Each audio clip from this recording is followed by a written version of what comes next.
lo que pasa antes de 1914 y por qué insistimos tanto en esto? Bueno, para antes de que sea 1914, Europa cree que domina el mundo y de hecho es así. ¿Por qué? Porque va a tener una moneda muy fuerte que va a estar fundamentada en el oro y aparte de todo esto también va a tener la hegemonía total en términos de cultura, en términos de ciencia, va a ser una cultura que va a ser muy fuerte y sobre todo es en Europa de donde va a surgir la revolución industrial. Tiene una agricultura además que está evolucionando muy fuerte y que está pasando de un mundo que es absolutamente rural a esta nueva forma de producción que va a ser precisamente la fábrica. Entonces las cosas se están acelerando muy rápidamente y Europa va a ser el faro de la cultura, va a ser el faro del progreso, va a ser la referencia absoluta para todas las demás partes del mundo. En el aspecto cultural tendríamos que ver también que va a haber toda una revolución, para eso tenemos algunas actividades que vamos a tener a lo largo del módulo, pero también si esto no fuera suficiente como un ejemplo de la importancia que tiene Europa, habría que pensar que prácticamente todos los premios Nobel del siglo XIX se van a quedar en ese continente. Este sentimiento de superioridad va a tener una contraparte. ¿Por qué? Porque esto es lo que va a permitir a los europeos también tener como la sensación de que tienen que llevar esta cultura a otras partes del mundo y de ahí es donde se va a justificar los movimientos de colonialismo y los movimientos imperiales que van a ser una de las características de todo este tiempo. Entonces, además de esto, vamos a tener que hay como una especie de un laboratorio político. ¿Y por qué digo esto? Porque hay una serie de contradicciones, es decir, por una parte va a ser una época en donde van a surgir una serie de ideas liberales y por otra parte además los imperios van a tener muchísima fuerza. Estoy hablando por ejemplo del Imperio Otomano o del Imperio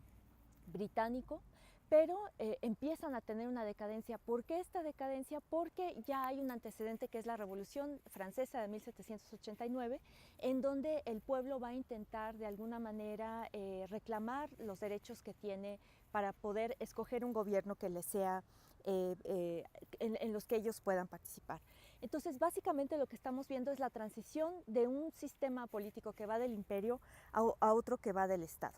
Ahora, el asunto de las fronteras de los estados va a ser también otro de los temas que va a predominar en este momento, porque todavía no existen las naciones como las conocemos ahora, sino que empieza a haber movimientos nacionalistas que empiezan a reclamar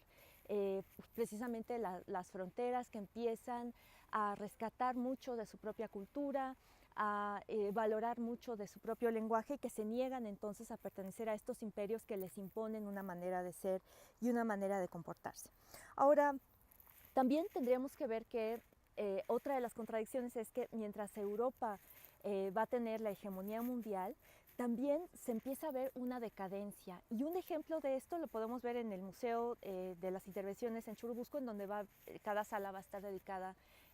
a una intervención que haya sido en México, pero un ejemplo de esto que es muy vigente va a ser lo que sucedió en México en 1861, que va a ser el intento del Imperio francés por formar un imperio en México y que es conocido como la Batalla de Puebla del 5 de mayo de 1861, en donde los franceses van a tener que desalojar el territorio mexicano porque no van a poder hacer un imperio y que de hecho es ahí cuando empieza la República, a formarse la República Mexicana. Entonces, los imperios están luchando por mantenerse, hay una política imperialista y expansionista que busca